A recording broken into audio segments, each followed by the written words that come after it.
सभी को नमो बुद्धाय। आज हम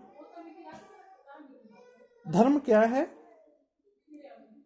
और धम्म क्या है, इन दोनों में अर्थ समझने की कोशिश करेंगे। तो सबसे पहले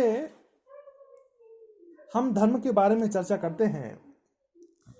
धर्म जो शब्द है, इससे सभी लोग परिचित होंगे, जिसे हिंदी में धर्म और अंग्रेजी में रिलीजन कहा जाता है। धर्म यह जो शब्द है, यह शब्द अनिश्चित शब्द है। इसका कोई स्थिर अर्थ नहीं रहा है। यह शब्द तो एक है, लेकिन इसके अर्थ अनेक हैं, इसकी अवस्थाएं अनेक हैं। धर्म बहुत सी अवस्थाओं से होकर के गुजरा है। हर अवस्था में उस मान्यता विशेष को, सामाजिक मान्यता विशेष को धर्म कहा गया है। निसंदेह हर समय एक मान्यता अपनी पूर्व की सभी मान्यताओं से भिन्न रही है और अपने बाद में आने वाली सभी मान्यताओं से भी भिन्न रही है। धर्म की कल्पना कभी स्थिर नहीं रही है, यह हर समय बदलती चली गई। एक समय होता था जब मानव मस्तिष्क बिजली, वर्षा और बाढ़ की घटनाओं यदि घटित होती थीं, तो यह आदमी आदमी की समझ से सर्वदा परे बातें होती थी। मानव समझ नहीं पाता था कि बिजली, वर्षा और बाढ़ की घटनाएं क्यों घटित हो रही हैं। इन सब पर काबू पाने के लिए जो कुछ भी किया जाता था, वह टोना टोटका होता था, जिसका ही परिवर्धित रूप जादू कहलाया है। उस समय धर्म और जादू एक ही चीज के दो नाम होते थे। धर्म और जादू कोई दो अलग अलग विषय वस्तु नहीं होते थे। जब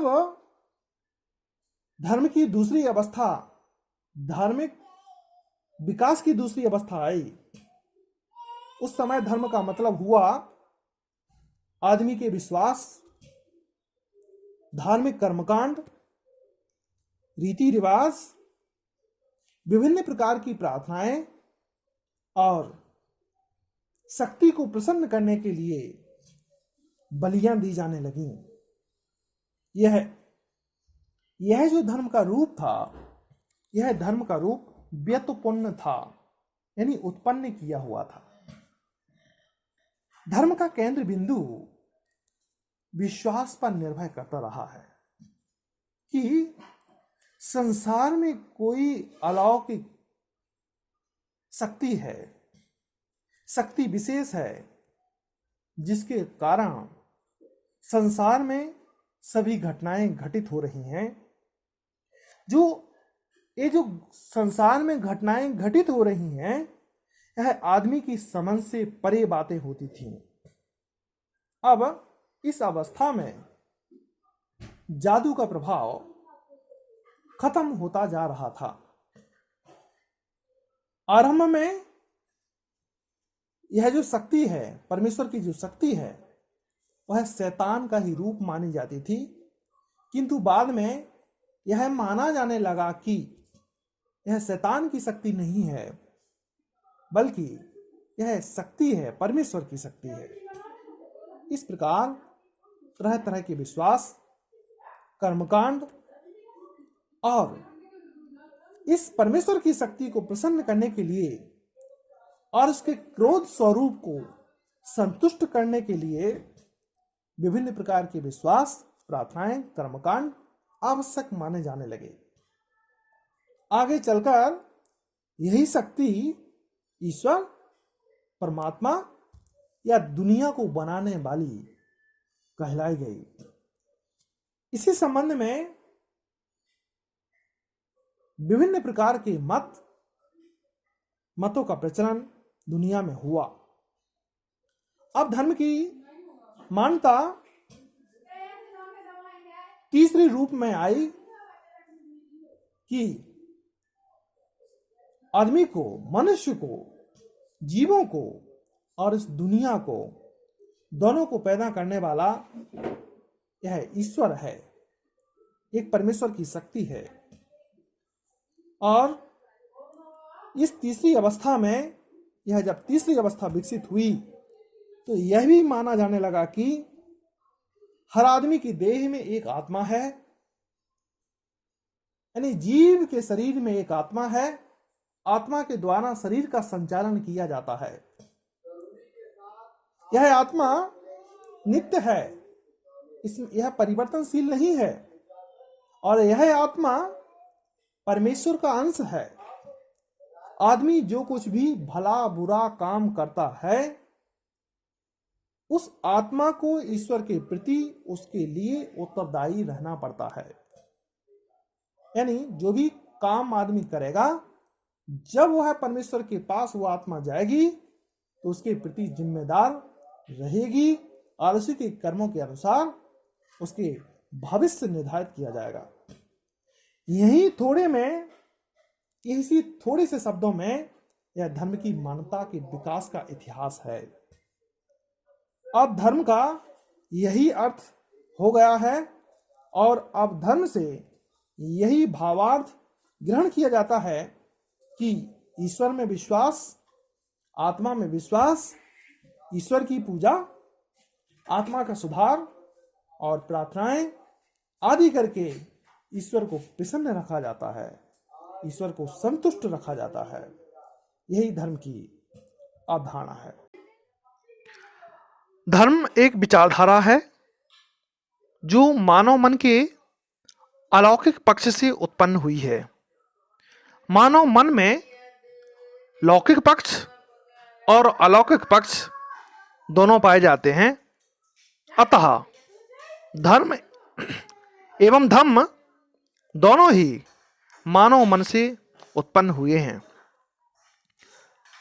धर्म को मानने वाले लोग यह स्वीकार नहीं करते कि धर्म को मानव मन ने जन्म दिया है, परंतु यह 100% बात सही है कि संसार की सभी विचारधाराओं का जन्म मानवीय मन में हुआ है। मानव मन ही सभी धर्मों की जन्म स्थली है। इसका प्रमुख केंद्र मानव मन है। विश्व में 3 बड़े धार्मिक विश्वासी समूह पाए जाते हैं, जिनमें हिंदू, मुस्लिम और ईसाई प्रमुख हैं। और धर्म को मानने वाले बौद्ध विचारधारा से अपनी सहमति रखते हैं।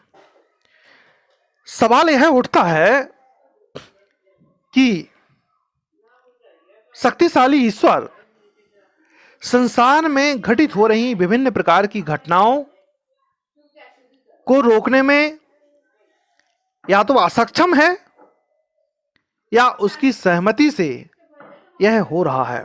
जैसे अधिक वर्षा का होना, जिसमें फसलें नष्ट हो जाती हैं, बिजली के गिरने पर जीवों की हानि होना, और तो और कोरोना महामारी का होना क्या ईश्वर के नियंत्रण से बाहर है? समाज में लोगों के बीच बढ़ती हिंसा, ईर्ष्या, द्वेषता, जातिगत व धार्मिक विश्वास के नाम पर हिंसा व बलवा, क्या परमेश्वर रोकने में सक्षम नहीं है या यह सब परमेश्वर की अनुमति से यह सब हो रहा है? क्या परमेश्वर मानव में अवगुणों का बीजारोपण करता है? इसका उत्तर धार्मिक विचारधारा में नहीं मिलता। इसका उत्तर हमें धम्म में मिलता है। भगवान बुद्ध का धम्म धर्म से एकदम भिन्न है, सर्वथा भिन्न है। जिसे भगवान बुद्ध धम्म कहते हैं, वह एक अनुशासन और आचरण की विषय वस्तु है। कहा जाता है कि धर्म या रिलीजन एक व्यक्तिगत चीज है जिसका संबंध मानव और परमेश्वर या ईश्वर से है, और आदमी को इसे अपने तक सीमित रखना चाहिए। इसे सार्वजनिक जीवन में बिल्कुल दखल नहीं देना चाहिए। जबकि आप देखेंगे कि इसके ठीक उलट धम्म एक सामाजिक वस्तु है। यह प्रधान रूप से और आवश्यक रूप से यह सामाजिक है। धम्म का मतलब है सदाचरण, जिसका मतलब है जीवन के सभी क्षेत्रों में एक आदमी का दूसरे आदमी के साथ अच्छा व्यवहार करना। इसे स्पष्ट होता है कि यदि एक आदमी अकेला ही हो तो उसे धम्म की आवश्यकता नहीं पड़ती है, लेकिन एक आदमी अकेला है तो वह निश्चित तौर पर धर्म को मानता होगा। लेकिन यदि कहीं परस्पर संबंधित दो आदमी भी एक साथ रहते हों, यदि जहां परिवार का निवास है, यदि जहां समाज है, जहां विभिन्न प्रकार के समुदाय हैं, तो चाहे और ना चाहे उन्हें धम्म के लिए जगह बनानी पड़ेगी। बगैर धम्म के एक परिवार, एक समाज, सामाजिक समूह और किसी प्रकार के समुदाय जिंदा नहीं रह सकते। दोनों में से कोई भी बचकर नहीं जा सकता है। दूसरे शब्दों में कहें तो बिना धम्म के समाज का काम नहीं चल सकता है। समाज को चलाने के लिए धम्म अति आवश्यक है। समाज में अनुशासन बहुत जरूरी चीज है, और यह अनुशासन के लिए समाज धम्म को चुन सकता है या समाज स्वानुशासित हो सकता है। यह चुनने का अधिकार समाज को है। यानी दूसरे शब्दों में कहें तो अनुशासन का नाम ही धम्म है। समाज में यदि अनुशासन नहीं रहेगा तो इसका अर्थ यह है कि समाज में अराजकता बढ़ती चली जाएगी। इस अराजकता को कम करने के लिए समाज डिक्टेटर के रूप में पुलिस को चुन सकती है ताकि समाज में अनुशासन बना रहे। दूसरे रूप में समाज धम्म और मजिस्ट्रेट दोनों को चुन सकती है। जितने अंश में समाज धम्म का पालन करे उतने अंश में धम्म, और जहां धम्म का पालन ना करे वहां मजिस्ट्रेट काम करेगा। आप देखेंगे कि जो समाज धम्म का पालन करने वाला होता है वह किसी प्रकार के क्राइम में इन्वॉल्व नहीं होता, वह किसी प्रकार के अपराधों में इन्वॉल्व नहीं होता। उस समाज में अराजकता नहीं होती है, उस समाज में स्वतंत्रता होती है। अतः ना अराजकता में स्वतंत्रता है और ना ही डिक्टेटर राज्य में स्वतंत्रता है। केवल तीसरी अवस्था में स्वतंत्रता है जहां धम्म रहे। जो लोग स्वतंत्रता चाहते हैं उनके लिए धम्म अनिवार्य है। धम्म क्या है? धम्म की अनिवार्यता समाज में क्यों है? तथागत भगवान बुद्ध ने इसके दो प्रधान तत्व बताए, प्रज्ञा और करुणा। प्रज्ञा क्या है? प्रज्ञा किस लिए है? प्रज्ञा का मतलब क्या है? प्रज्ञा का अर्थ है बुद्धि। प्रज्ञा का अर्थ है सम्यक संबुद्धि। प्रज्ञा का अर्थ है निर्मल बुद्धि। भगवान बुद्ध ने प्रज्ञा को अपने धम्म के दो आधार स्तंभों में से एक माना है, क्योंकि वह जानते हैं कि निर्मल बुद्धि के द्वारा ही मिथ्या विश्वासों को हटाया जा सकता है। सम्यक संबुद्धि के द्वारा ही अंधविश्वासों को हटाया जा सकता है, और अंधविश्वासों की हटाया जाना धम्म के लिए प्रमुख लक्षण है। करुणा क्या है और करुणा किस लिए? करुणा का क्या मतलब है? करुणा का अर्थ होता है दया, प्रेम, मैत्री। क्या दया, प्रेम और मैत्री के बिना किसी समाज का अस्तित्व रह सकता है? नहीं। मैत्री के बिना समाज नहीं रह सकता है, और कोई भी समाज बगैर मैत्री के उन्नति नहीं कर सकता है। जिस परिवार में दया, प्रेम और मैत्री की भावना नहीं होंगी, उस परिवार में, उस समुदाय में, उस समाज में निरंतर कलह बना रहेगा। इसलिए भगवान बुद्ध ने करुणा को अपने धर्म का दूसरा आधार स्तंभ बनाया है। भगवान बुद्ध के धम्म की यही परिभाषा है कि धम्म, इस प्रकार आप देखते हैं कि धम्म और धर्म दो विभिन्न प्रकार की परिभाषाओं से परिभाषित हैं। कितनी ही प्राचीन और कितनी आधुनिक परिभाषा भगवान बुद्ध के द्वारा धम्म की दी गई है, कितनी मौलिक है जो यह जो धम्म की परिभाषा है, यह किसी से उधार नहीं ली गई है, यह कितनी सच्ची है। अतः प्रज्ञा और करुणा धम्म के दो आधारभूत लक्षण हैं। यही जो आधारभूत लक्षण हैं, यह धर्म से अलग करते हैं। आपको मैं यह बताना चाहता हूं कि धर्म में विश्वास करने वाले लोग मैत्री, दया और निर्मल बुद्धि के बारे में चर्चा नहीं करते हैं। क्यों?